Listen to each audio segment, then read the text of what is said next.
Šovakar mobilais reportīrs atguva gastos pie Vilhelmīnas i Pītera Mežuļiem.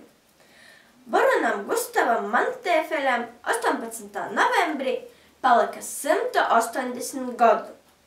Zinām, ka jūsim kaut kas, ko pastuostat par Mantēfelu. Kas? Mūsu namiersteiba ir mūsu bārni, sacies mūsu valsts bijušīs prezidents Zatlers. Mēs arī gribam jums pastostāt mazliet par Gustava Mantēfelia bārnim. Dricanu mūžā reize ar Mantēfelia dālu dzīvos arī vietējos zemniecis no Kūzmu sāģis dāls.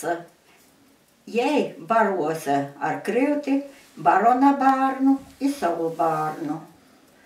Domādama, lai bārnam būtu vīgloka dzīvējos, jei valo pēc darba uz mojom aiznesusi barona bārnu, bet atstojusi vītā savu bārnu. Un Gustavs Mantēfels zemniecis dālu izaudzies kā savu bārnu, izaudzies izskūlos. Jis visu mūžu neatzinos, ka jis nav eistīs jo dāls. Tikai ne pirms novisa te zēdētoja, kas kolposa mūžā, atsazinusies grāku sirds jimt, nagribēdama, ka jei itā izdarījusi.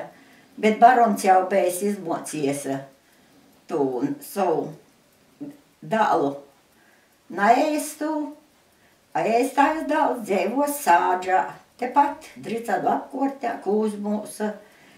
Pēc tam, kad jis uzzinos, ka dāls ir, jo ēstājs šis zemniecis mojos, īdevs jam zemi tepat natoli no Zeņagula kopim. Pēc tam jis apsaprecējis, Mantēfelia dāls jūs aukuši Odums. Apsaprecējies ar vietēju zemnieci Laizāni, nūdibinos ģimeni, izaudzīnos 5 bārnus, i laimīgi apglobots tagad Dzeņagula kopūs. Un kā jūsim savs stosts ir par Mantēfelu? Ka itū stostēja mote. Nu, man stostēja mote. Ka rītūt Mantēfelia asinis. Nu.